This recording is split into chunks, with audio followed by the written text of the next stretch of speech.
लहानपणी हा पदार्थ कोणी कोणी खाल्ला आहे मला नक्की सांगा. रविवारी आमची अचानक अशी एक छोटीशी ट्रिप प्लॅन झाली. तर अचानक जायचं म्हटलं की आपल्याला आपल्या हातातलं काम पूर्ण करूनच जावं लागतं. तसंच माझ्या बाबतीत देखील झालं. मटकी भिजत घातली होती मोड आणण्यासाठी. मग ती पटकन मी कापडामध्ये गुंडाळून ठेवली आणि याने चिकन आणलं होतं. पण अचानक प्लॅन ठरल्यामुळे म्हटलं मी मॅरिनेट करून ठेवते, संध्याकाळी आले आपण बिर्याणी बनवूया. मग पटकन मी मॅरिनेट करून ठेवलं. आणि यांचं असं म्हणणं असतं की असं अचानक होणारे प्लॅनच सक्सेसफुल होतात, ठरवून काय आपलं होत नाही. म्हणून आम्ही आवरलं आणि घरातून बाहेर पडलो. तर आम्ही निघालो होतो गुहागर बीचवरती. पण जाता जाता हे म्हटले आता दुपारची वेळ आहे तर ऊन जास्त असणार, तर आपण वेणेश्वरच्या बीचवरती जाऊ आधी, कारण तिथे वेणेश्वरचं मंदिर आहे तर तिथलं दर्शन वगैरे घेऊया. मग सगळ्यात आधी आम्ही वेणेश्वरच्या मंदिरामध्ये गेलो. तिथं देवाचं दर्शन वगैरे घेतलं आणि त्यानंतर थोडा वेळ बीचवरती गेलो.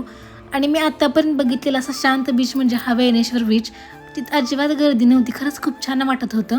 एकदम मनासारखे फोटो वगैरे काढले. खरंच खूप छान वातावरण आहे तिकडचं. तुम्ही कधी गुहागरला जायचा प्लॅन केलास ना तर वेणेश्वरला पण नक्की भेट द्या.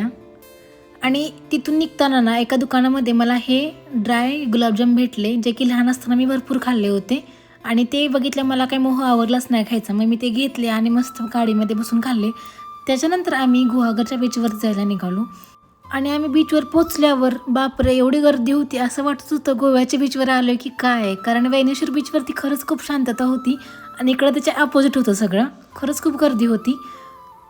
आणि मस्त असा सनसेट व्ह्यू एन्जॉय केला आम्ही. छान छान फोटोज काढले, व्हिडिओज काढले. याचसोबत आमचा दिवस संपवला. भेटू नेक्स्ट ब्लॉगमध्ये. बाय.